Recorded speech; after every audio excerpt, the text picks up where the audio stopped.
présente. Oui. Mademoiselle Yvette Carrois.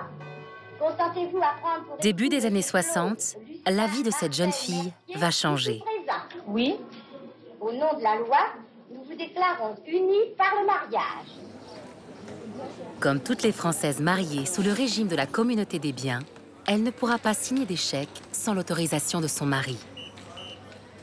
Cette situation injuste, celle de vos mères et de vos grands-mères, la loi du 13 juillet 1965 va y mettre fin. Ce jour-là, l'Assemblée nationale vote une loi autorisant les femmes mariées à ouvrir librement un compte bancaire en leur nom et à exercer une profession sans le consentement de leur mari. Elles peuvent enfin gérer leurs biens et ont un droit de regard sur le patrimoine du couple ou de la famille. C'est la chose la plus idéale qu'on puisse faire actuellement. Parce que j'ai été torturée depuis 40 ans que je suis mariée, parce que je me suis mariée sous le régime de la communauté. Et j'ai travaillé jusqu'à 53 ans et j'ai 70 ans. Et ce que j'ai acquis, je ne peux pas en disposer parce que j'ai un mari, c'est à Lyon. Loin du ghetto domestique, pour ces femmes, c'est la promesse d'autres possibles. Les épouses, lorsqu'elles ouvrent leur premier compte bancaire, elles parlent d'un sentiment de liberté. Elles se sentent enfin libres. Elles peuvent enfin avoir un compte à elles. Disposer librement de leur argent et dépenser et faire fructifier leur argent. C'est-à-dire que tout devient possible. Pardon, madame, je voudrais vous faire ouvrir un compte. Mais bien sûr, madame, vous avez des pièces d'identité? Ma mère me parlait de deux choses. La lutte pour le droit à l'avortement qu'elle avait menée et le jour où la loi lui avait dit qu'en tant que femme mariée, elle pouvait avoir son chéquier à elle. Et ça, vraiment, le chéquier, c'était fondamental. Elle m'a dit, je pense que j'étais la première de France. Le lendemain matin de la promulgation, j'étais devant la banque à attendre l'ouverture pour dire « je veux mon chéquier ». Mais certains de ces messieurs ont du mal à avaler la pilule. Et l'égalité entre hommes et femmes tient du fantasme. Je trouve qu'il y a des femmes qui sont très fortes, mais perdent de leur féminité lorsque, justement, elles égalent trop les hommes. Ce que j'aime chez la femme, c'est sa féminité, justement. Presque sophistiquée, objet fragile. Objet fragile. Serait-ce donc ça, la condition normale d'une femme des années 60? Si la parole est dite aussi librement, c'est peut-être parce que le Code civil a décrété que la femme était inférieure à l'homme.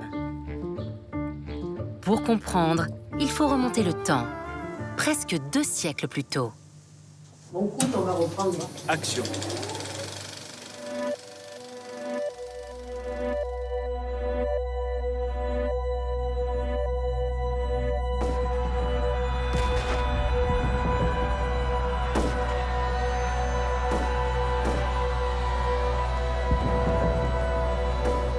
Durant la Révolution française, les femmes ont acquis des droits civils, comme le droit de signer des contrats, d'exercer une action en justice, de se marier sans autorisation parentale, ou même encore de divorcer.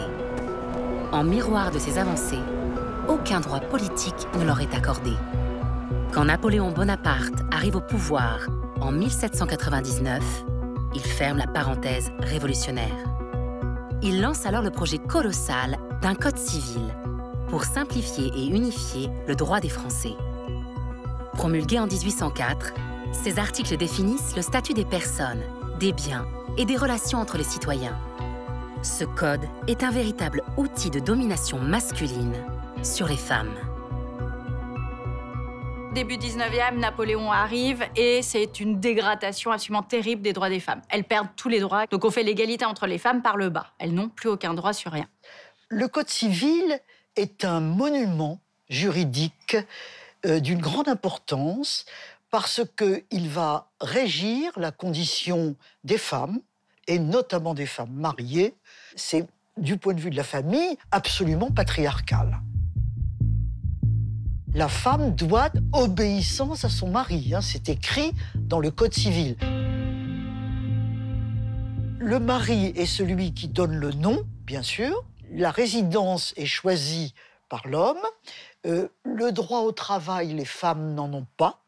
C'est-à-dire que si une femme veut travailler, il faut à ce moment-là qu'elle ait l'autorisation de son mari. on pourrait décliner un petit peu toutes les catégories de droits, et à chaque fois, on voit que le pouvoir masculin, ce qu'on nous appellerions aujourd'hui domination masculine, dans le Code civil, c'est très fort. Bourgeoise ou paysanne, le Code civil Napoléon maintient les femmes mariées à l'état de mineures. Elles participent pourtant à faire fonctionner la société. Les femmes, elles ont toujours travaillé au champ, à la maison, au foyer, etc. Mais c'était un travail invisible, silencieux et non rémunéré. Dans cette France en majorité rurale, l'intégralité de leur journée est dédiée aux travaux agricoles et domestiques. Le salaire principal, c'est l'homme. Hein.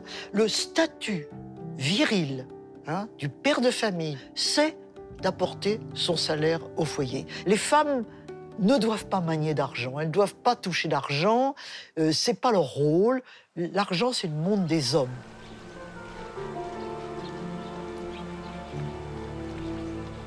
Les femmes, elles donnent la vie, elles donnent leur lait, elles donnent leur temps, elles sont dans le soin.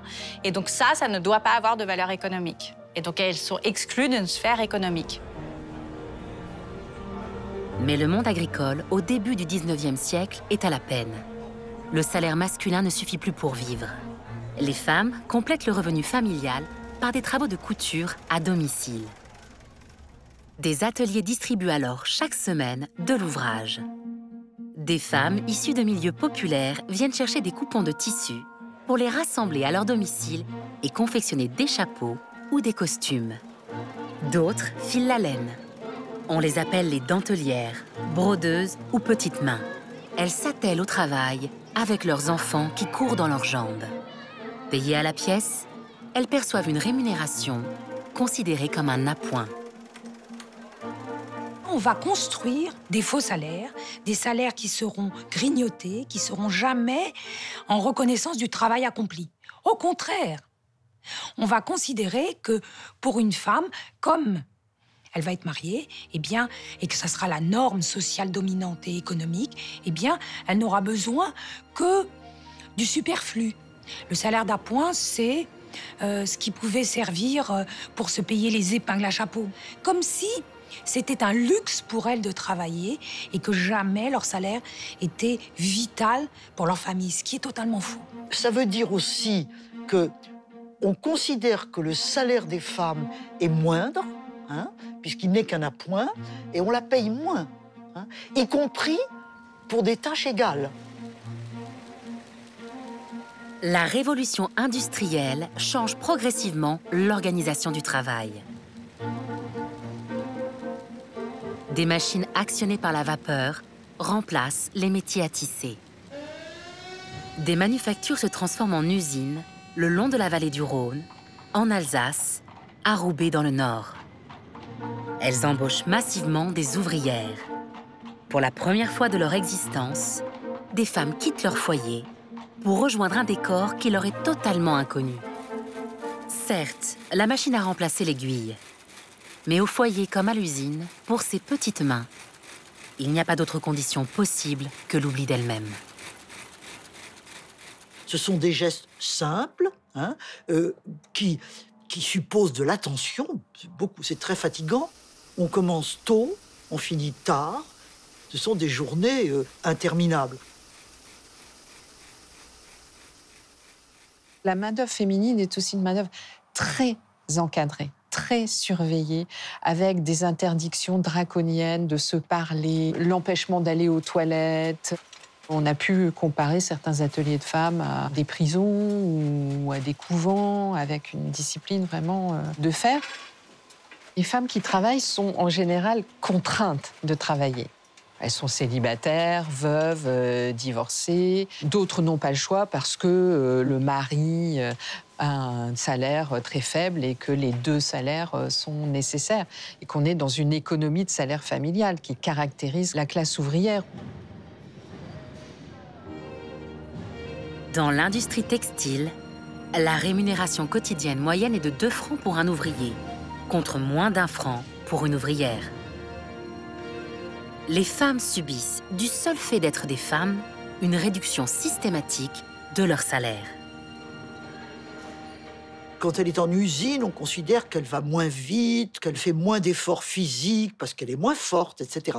Donc, il y a toujours l'idée que l'apport productif des femmes est moindre, donc qu'on la paye moins. Le travail des femmes ferait-il peur? Il y a eu pendant un certain temps l'idée que les femmes étaient une espèce d'armée de réserve de travail qui ferait concurrence aux hommes. Et que si les femmes étaient employées, eh ben, ça ferait baisser le salaire des hommes. Il ne faut pas que les femmes aient un salaire suffisant pour leur permettre d'accéder à leur émancipation financière et leur autonomie. Le risque, c'est quand même qu'elles soient libres. Que deviennent les hommes si les femmes sont libres? C'est une question qui, visiblement, les taraude depuis plusieurs siècles. Peut-être redoutent-ils qu'elles puissent en fin de compte vivre sans eux et s'échapper ainsi de leur domination. À l'usine, les monstres sont des hommes ordinaires. Il y a des contremaîtres qui sont généralement des hommes, et comme ce sont de très jeunes femmes, il y a pas mal de harcèlement sexuel.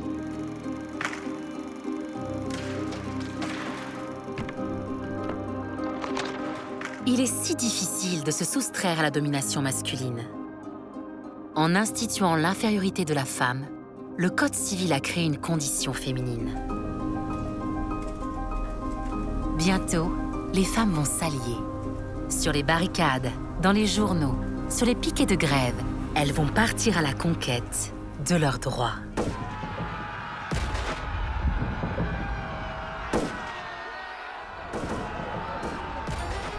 En 1848, une flambée révolutionnaire embrase la France. La Seconde République est proclamée. Le 5 mars, le gouvernement provisoire met en place le suffrage universel masculin.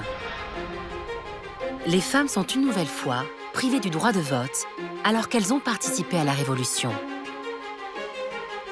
Pourtant, employées, mères de famille, célibataires, anonymes ou plus connus, ne se résignent pas à être de simples témoins de l'histoire. Les femmes sont actives pour demander la citoyenneté politique, mais aussi la citoyenneté sociale des femmes. Droit civique, droit civil, droit au travail et droit à l'éducation, c'est le socle du féminisme au XIXe siècle. Ces avant-gardistes veulent détricoter le Code Napoléon. Cette Bastille de papier qui fait de la femme une personne enchaînée à son mari. Je vois le Code Napoléon comme une espèce de porte blindée. Et elles ne peuvent pas la faire sauter d'un coup. Mais elles vont trouver des brèches de tous les côtés en se faufilant. Mais là, regarde, il y a un espace entre le bas et la porte. On peut passer par là pour réussir. Il y en a qui vont se concentrer sur le droit de vote. Il y en a qui vont être plus dans « il faut faire la révolution » en général. Ces héroïnes, dont on a oublié le nom aujourd'hui, rivalisent d'audace et de courage. Pour défendre leurs idées sur l'émancipation des femmes, elles créent des journaux. L'un d'entre eux, La Voix des femmes, est le premier de l'histoire de la presse à se présenter comme un journal qui soutiendra franchement leurs intérêts moraux, intellectuels et matériels. 3 mots qui claquent à la une du quotidien pour défier la domination patriarcale de l'époque. La Voix des femmes, c'est un journal qui est créé par des féministes républicaines en 1848. C'est un journal qui a très peu de moyens, mais qui est remarquable par sa qualité et puis par la radicalité de ses positions pour une émancipation totale. C'est le mot qui est employé. Et dans total, il faut bien comprendre que cela inclut les droits économiques et sociaux des femmes. La question du travail est absolument centrale. Et ce sont des travailleuses qui écrivent dans ce journal, ce ne sont pas des bourgeoises. Eugénie Niboyer est à la tête de ce quotidien.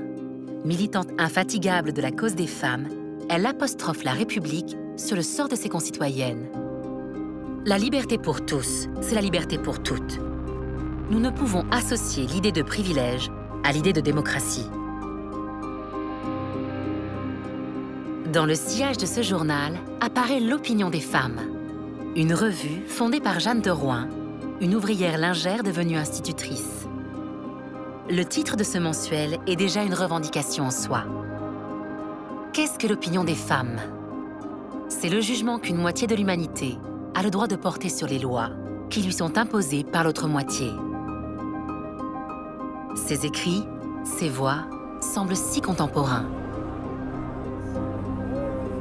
Face à un 19e siècle qui laisse toujours les filles aux portes des écoles, la lutte pour le droit à l'instruction devient une priorité. Ce qui rend difficile la situation des femmes dans le monde du travail, c'est qu'elles sont exclues de l'éducation. Donc la première étape, c'est l'amélioration de la formation des filles, même si la période n'est pas très propice d'immenses progrès sociaux.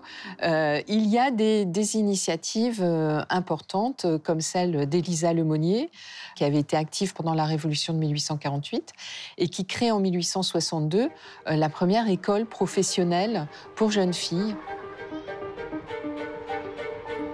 À Paris, ces jeunes filles suivent des cours de culture générale, tout en se perfectionnant dans les travaux de couture et de broderie. Cet enseignement leur permet d'obtenir une qualification professionnelle qui valorise leur travail, une première étape pour s'émanciper. Et ça a tout de suite beaucoup de succès. C'est une école qui va très vite devoir créer des annexes et accueillir des centaines de jeunes filles. Entre-temps, la loi Fallou de 1850 oblige les communes de plus de 800 habitants à ouvrir des écoles primaires pour les filles. Mais l'enseignement secondaire qui prépare au baccalauréat est toujours la chasse gardée des garçons. Une écrivaine, Julie Victoire d'Aubier, défie les conventions en s'inscrivant comme candidate libre. En gros, Julie Victoire d'Aubier, elle est dans un siècle où on lui dit les femmes, elles peuvent pas faire des études parce que lire des livres, ça leur fait mal à la tête. Elles ont des migraines parce qu'elles ont un petit cerveau, ça fait des inflammations neuronales.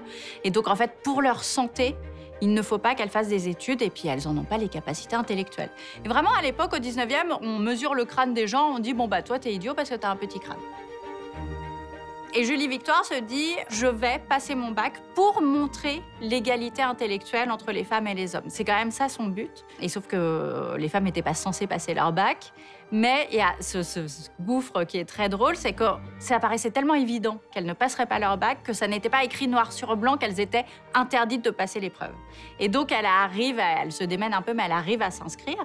Elle arrive à obtenir son bac. C'est un peu la stupeur. Elles sont capables de ça. Le 17 août 1861, Julie Victoire d'Aubier obtient à 37 ans son baccalauréat. Bachelier S lettres. L'équivalent féminin n'existe pas. Le désir de liberté est contagieux. À l'usine, les ouvrières vont à leur tour tenter de briser leur chaîne. 3 ans plus tard, en 1864, sous la pression des ouvriers, la loi Olivier supprime le délit de coalition qui datait de la Révolution française. Cette nouvelle législation les autorise à faire grève à certaines conditions. Ne pas empêcher le travail des non-grévistes, ne pas commettre des actes de violence. En dépit du danger qu'elles encourent, les ouvrières se saisissent de ce nouveau droit. C'est toujours très difficile de faire grève. La grève n'est pas très populaire. Mais les femmes y ont recours souvent pour se défendre. Ce ne sont pas des grèves offensives, ce sont des grèves défensives contre des diminutions de leur salaire.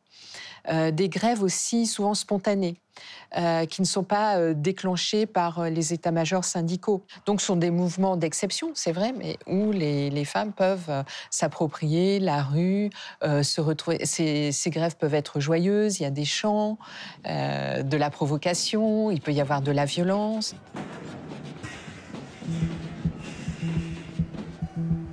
À l'été 1869, à Lyon, 250 ouvrières de la soie, nommées les ovalistes, s'opposent à leur patron. Elles réclament une réduction de leur journée de travail et la hausse de leur salaire.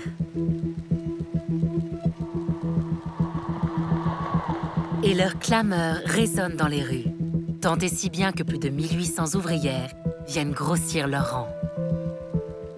C'est la première manifestation de femmes d'une telle ampleur en France. Seule la presse locale s'en fait l'écho.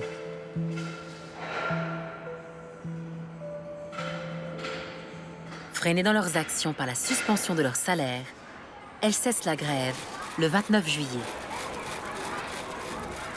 Elles obtiennent la réduction de leur temps de travail d'une petite heure. Leur rémunération reste inchangée. Mais leur ténacité ouvrira la voie à d'autres grévistes. Près de 170 mouvements de femmes suivront au cours des 2 prochaines décennies. Quand on pense aux mouvements sociaux ouvriers du 19e siècle, on pense rarement aux femmes, quoi. Et cette mémoire-là, elle s'est perdue. Et du coup, on a l'impression que ces femmes n'ont rien fait. Alors que pas du tout, elles ont été à la pointe vraiment de mouvements, de revendications sociales. Salaire, droit de vote, égalité totale. Comment faire avancer les lois quand les assemblées sont uniquement composées d'hommes? La journaliste et écrivaine Hubertine Auclair, pionnière du militantisme féministe, défie le pouvoir en tentant de se faire inscrire sur les listes électorales à Paris. Refus catégorique du maire. Elle entame alors une grève de l'impôt. Elle écrit à son préfet. « Puisque je n'ai pas le droit de contrôler l'emploi de mon argent, je ne veux plus en donner. Je ne veux pas être, par ma complaisance, complice de la vaste exploitation que l'autocratie masculine se croit le droit d'exercer à l'égard des femmes. Je n'ai pas de droit, donc je n'ai pas de charge. Je ne vote pas, je ne paye pas. » À défaut du droit de vote, c'est une autre loi votée par un parlement entièrement masculin qui entre en vigueur, une loi dite de protection.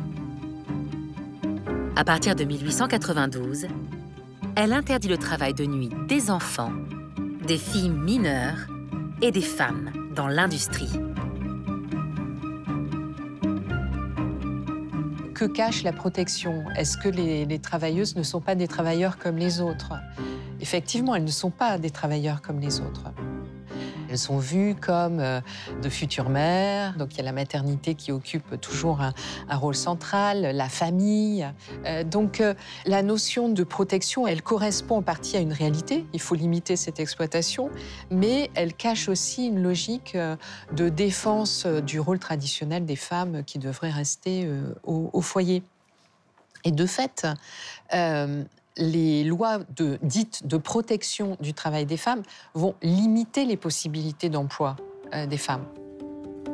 Cette loi sera à l'époque transgressée ou contournée. Il y avait des femmes qui disaient moi j'aime autant travailler la nuit, après tout, hein, je serais mieux payée. Et donc on voit là que quand une femme se pense comme une travailleuse, avec les droits au travail, elle va quelquefois étonner par le type de revendication qu'elle développe. Dans un monde où la loi leur est hostile, à quoi rêvent les jeunes femmes du 19e siècle? Comment se projeter dans le futur quand l'argent se conjugue au masculin? En 1818, la première caisse d'épargne et de prévoyance ouvre à Paris et les femmes franchissent ses portes. C'est tout nouveau dans le capitalisme, donc ça n'a pas été vraiment, il n'y a pas de législation très claire. Et donc les femmes commencent à aller ouvrir des comptes de caisse d'épargne et déposer de l'argent pour économiser, pour plus tard, pour les enfants, etc. Et vraiment, elles profitent d'une espèce de zone grise, en fait. C'est pas écrit qu'elles n'ont pas le droit de le faire. Les domestiques sont les premières à déposer leurs gages pour épargner leur petit pécule. C'était des femmes qui, souvent, épargnaient beaucoup, parce qu'elles étaient nourries mal, logées mal. Mais elles essayaient de s'en contenter pour mettre leurs gages de côté. Elles étaient très jeunes, en général, et se constituer une dot. Avec une petite dot, ma foi, elles pouvaient aussi avoir un homme mieux. Mais pour les femmes mariées, une instruction ministérielle précise qu'elles peuvent ouvrir seules un livret, mais avec l'accord de leur mari. Donc là, les députés se disent « wow, qu'est-ce qui se passe ?» Donc, il faut une loi pour dire les femmes mariées ont le droit d'ouvrir un compte épargne. Elles ont le droit d'y mettre de l'argent. Mais pour récupérer cet argent, il leur faut l'autorisation de leur mari. Et l'argument est très simple, et de dire, sinon ça serait du vol, puisqu'une femme mariée ne possède rien, l'argent qu'elle voudrait récupérer, c'est celui de son mari, donc en fait, elle le vole. Et la loi, les députés ne peuvent pas dire oui au vol, c'est impossible. Donc ils disent, bah non, on ne peut pas les laisser récupérer de l'argent comme ça. Le sujet est débattu régulièrement à l'Assemblée nationale. Les femmes mariées ont-elles le droit, ou pas, de mettre de l'argent de côté et de le retirer? En 1881, après plus de 20 ans de joute verbale au Parlement, une loi autorise les Françaises à effectuer des versements et des retraits sans l'aval de leur époux. Une mention non assistée de son mari sera apposée au livret de caisse d'épargne. Ce sont des mesures juridiques qui sont totalement en faveur de l'émancipation des femmes et qui marquent une étape importante, mais les femmes sont quand même toujours soumises à l'autorité du mari. Si on fait des liens entre le passé et le présent, ce que ça explique aussi le fait qu'on a beaucoup dit, les femmes, les Françaises, elles aiment épargner. Il y a aussi que pendant très longtemps, c'était le seul moyen pour les femmes d'avoir un compte bancaire autonome, c'était un compte épargne. Et donc je pense que même si on a perdu la mémoire de ça, on a conservé quelque chose de l'ordre de je sais que pour moi, avoir un compte épargne, c'est important.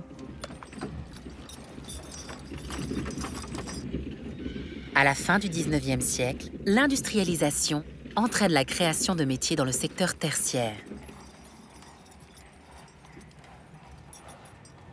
Employées de banque, vendeuses, télégraphistes, opératrices, de nouvelles opportunités s'offrent aux femmes. Ces métiers du tertiaire ont attiré une petite bourgeoisie qui avait des problèmes d'argent, et puis la couche supérieure du monde ouvrier qui se disent « Ah, mes filles, quand même, l'usine, c'est pas bien pour elles. Si elles font un tout petit peu d'études, elles vont pouvoir aller dans les bureaux. » De grands établissements bancaires les recrutent. Les employeurs profitent volontiers de cette main-d'œuvre qui leur coûte moins cher.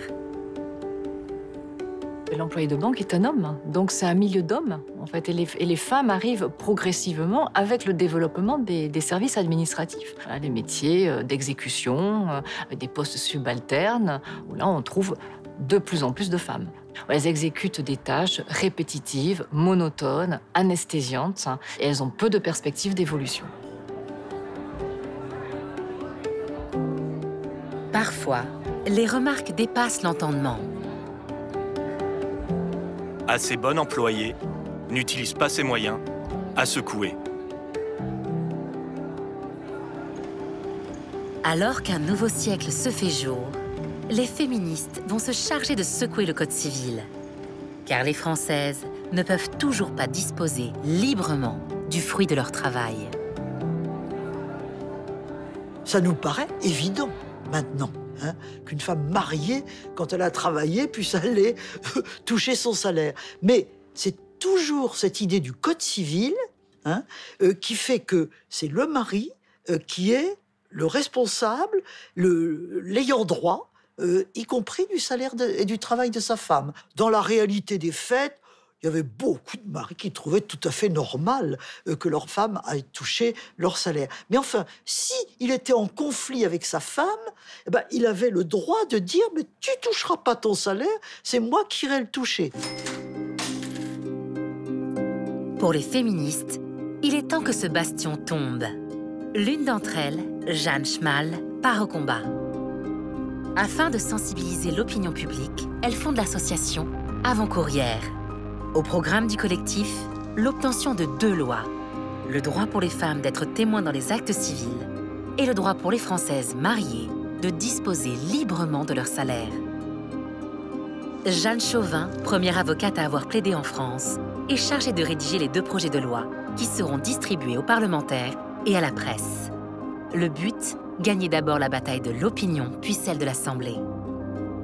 Elle trouve un allié en la personne d'un député, Léopold Goiran. C'est lui qui portera le volet principal de la réforme au Parlement. On est au début du XXe siècle. Les féministes commencent à avoir des relais, des alliés. Le mouvement féministe est beaucoup mieux structuré. Et pour une partie de l'opinion, l'émancipation économique des femmes est une nécessité, un but légitime. Si la loi permettant aux femmes d'être témoins dans les actes civils est rapidement adoptée en 1897, quand il s'agit de faire avancer les droits économiques des citoyennes, les parlementaires prennent décidément leur temps. Il faudra attendre 10 ans pour que la législation autorise les femmes mariées à disposer de leur salaire à condition d'exercer une profession distincte de leur mari. Avec cette victoire, les féministes ont fait évoluer les mentalités. Elles ont surtout ouvert une brèche au Code civil. Mais un nouvel événement s'apprête à bouleverser l'existence des Français.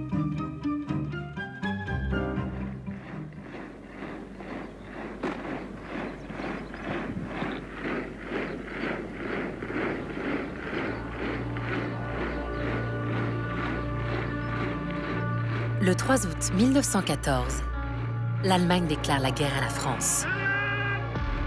Des millions de Français sont alors mobilisés pour rejoindre l'armée. Le travail de toutes les Françaises s'avère indispensable pour faire tourner l'économie. Des femmes occupent des postes réservés jusque-là aux hommes. Leurs activités deviennent plus visibles.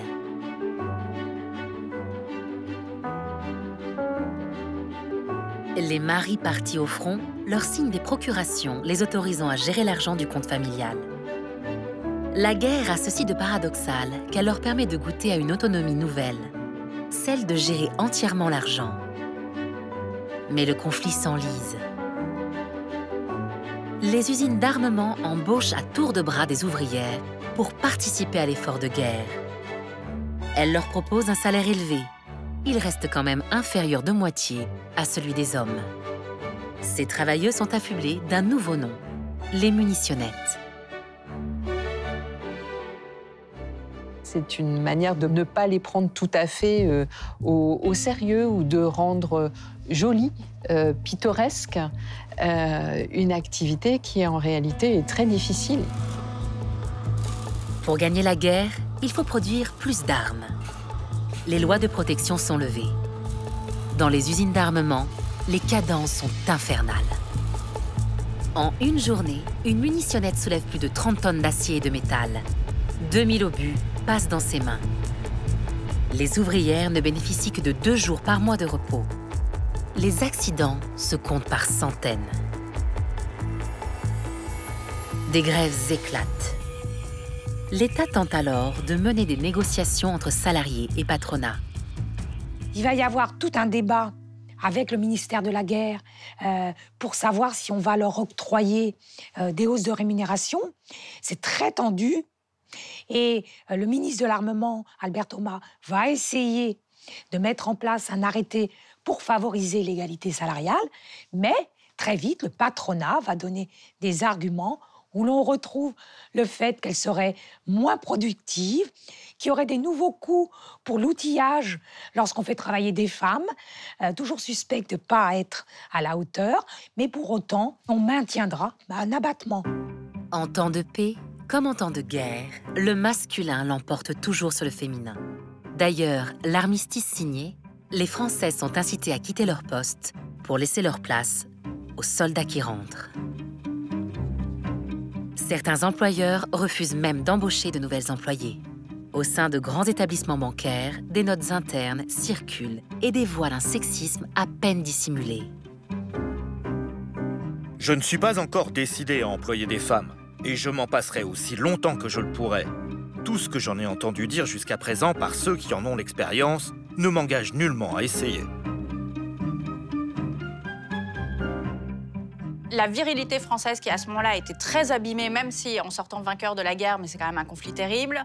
Cette virilité, elle n'a pas seulement été abîmée par des avancées des féministes ou des femmes pendant le conflit. C'est plus profond que ça et c'est vraiment une question de comment est-ce que notre grand pays a pu se retrouver embourbé dans une telle boucherie qui va aussi expliquer la violence de ce qui va s'exercer contre les femmes. Il y a vraiment une partie des hommes ont besoin profondément que les femmes redeviennent soumises. La guerre a aussi son revers pour les femmes.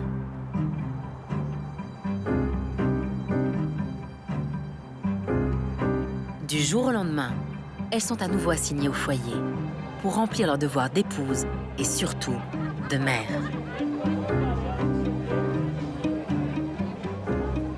Il y a quand même cette idée de il faut repeupler la France. Et donc les femmes, elles ont des utérus. Et ça, c'est une très grande richesse économique, l'utérus.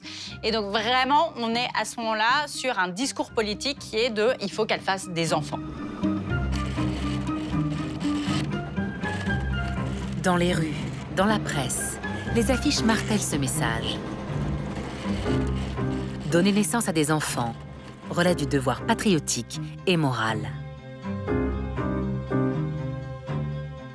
Entre 1920 et 1923, cette obsession nataliste s'accompagne de lois qui renforcent l'interdiction de l'avortement.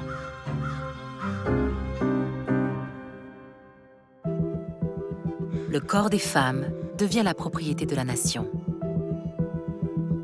Avec les pertes humaines infligées par la guerre, le manque de main-d'œuvre est de nouveau flagrant. Après les avoir congédiées sommairement, l'industrie rappelle les ouvrières dans les usines. C'est souvent la nécessité qui fait loi pour le travail des femmes. Ça, c'est quelque chose d'important à comprendre. Il y a les discours idéologiques, il y a les normes, d'une part, mais d'autre part, il y a aussi les besoins de l'État et les besoins du patronat. Et ce sont souvent ces besoins-là qui l'emportent à certains moments. C'est d'autant plus facile que la législation du travail demeure floue. L'heure est à la crise. Pour apaiser les tensions, le patronat rencontre les syndicats CGT et CFTC afin de mettre en place les premières conventions collectives. Ils se mettent d'accord, et c'est encore aujourd'hui une référence importante, pour discuter de grilles de salaire communes à l'ensemble des entreprises et pour limiter donc finalement la concurrence entre elles.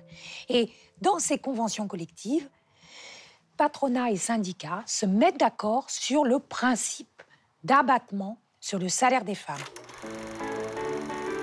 Le salaire féminin est acté collectivement, sans l'avis des principales concernées. Qui alors écoutera enfin les femmes et leur soif d'égalité?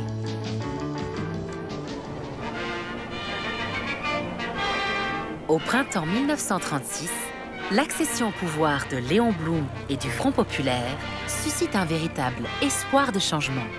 Alors que les Françaises n'ont toujours pas le droit de voter, le nouveau président du Conseil nomme 3 femmes sous-secrétaires d'État. Cécile Brunschig, Suzanne Lacorre et Irène Joliot-Curie. Le pays vient de traverser 4 semaines de grève.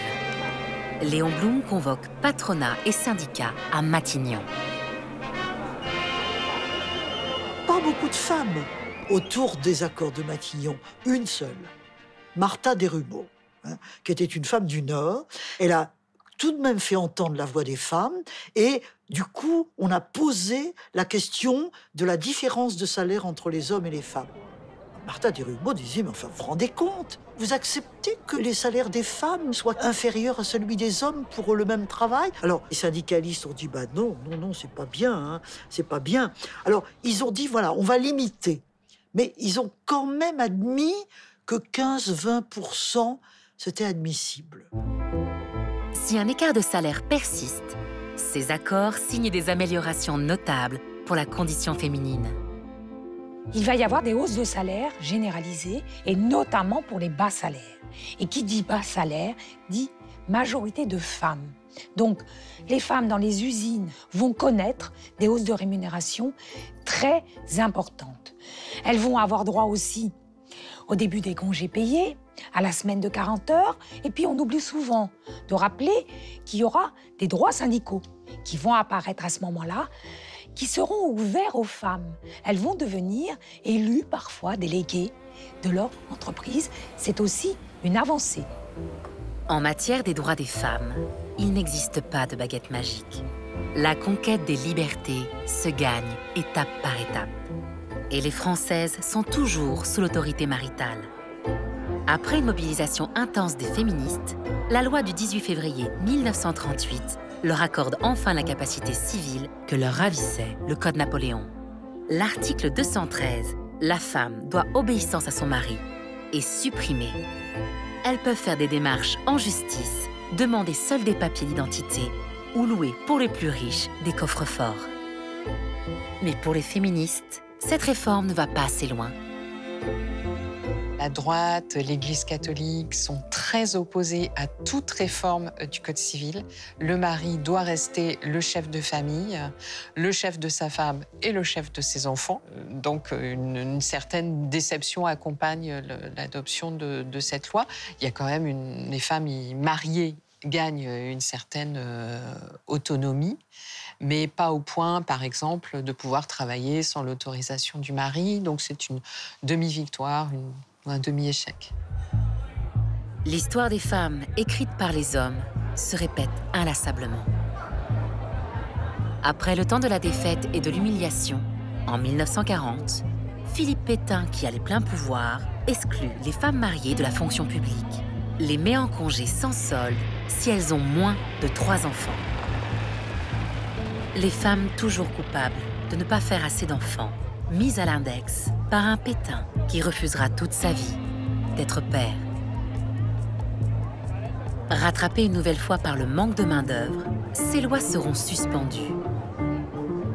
Le 29 avril 1945, les Françaises peuvent enfin voter, grâce à une ordonnance obtenue 1 an plus tôt, un droit acquis après plus de 100 ans de lutte pour l'égalité des droits entre les femmes et les hommes. Elles votent, mais l'abattement sur leur salaire court toujours. Et les féministes n'ont pas l'intention de lâcher l'affaire.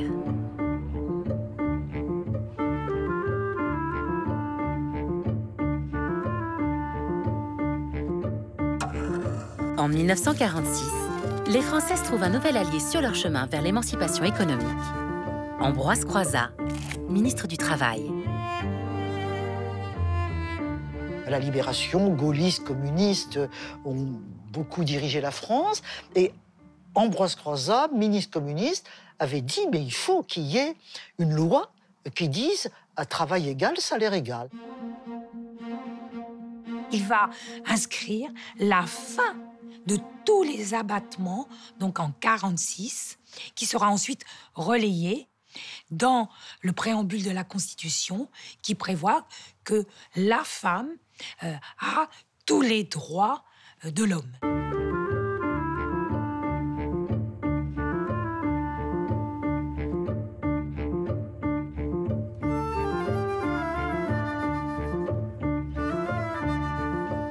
Il y a toute cette période qui donne l'espoir de la fin du salaire d'appoint, mais la réalité, c'est que déjà, il faut attendre 1950 pour qu'une loi sur les conventions collectives soit mise à jour et inscrive le principe d'un salaire égal pour un travail égal. C'est la fin du salaire féminin. Il aura fallu plus d'1 siècle pour reconnaître juridiquement la valeur du travail des femmes. Dès 1960, elles investissent massivement le monde du salariat. Il y a un climat un peu général d'émancipation et une reprise du taux d'activité des femmes. D'ailleurs, des gens disent « Ah, bah, maintenant que les femmes travaillent », comme si c'était une nouveauté, parce qu'effectivement, il y a une augmentation. Il y a aussi de plus en plus de filles diplômées. Donc, il y a des changements majeurs et puis des changements qui commencent aussi avec la demande de contraception.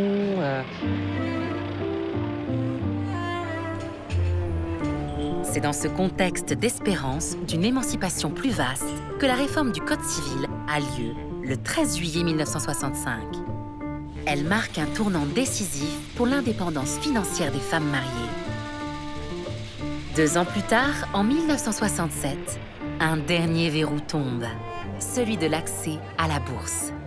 Les Françaises ont enfin le droit de pénétrer cette enceinte jusque-là réservée aux hommes et de spéculer. Je trouve que c'est important de se rendre compte que le droit de vote arrive 20 ans avant le droit de spéculer en bourse pour les femmes.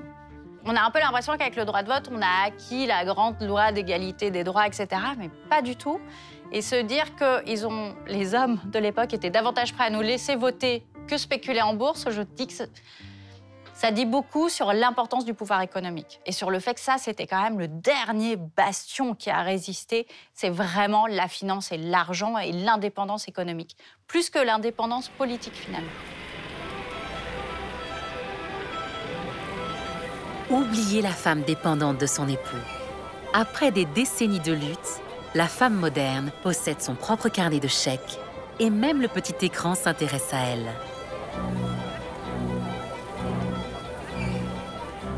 Pourquoi travailles-tu exactement? Pour être indépendante. C'est-à-dire indépendante?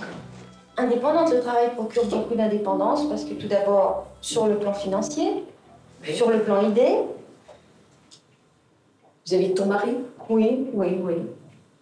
Je suis indépendante parce que je travaille et je ne me sens pas sous son emprise. Enfin, c'est un grand mot, emprise. Mais... comment dirais-je? Des hésitations qui disent quelque chose de l'époque, car l'époux reste le chef de famille. Cette notion disparaîtra finalement le 4 juin 1970. Tout le XXe siècle est jalonné de lois qui définissent les droits des femmes au travail. De la première loi pour disposer librement de leur salaire au principe d'égalité de rémunération, les femmes ont conquis leurs droits. Mais un siècle et demi de domination patriarcale gravée dans le Code ne s'efface pas simplement en supprimant des articles. Dans les mentalités, il reste encore des traces.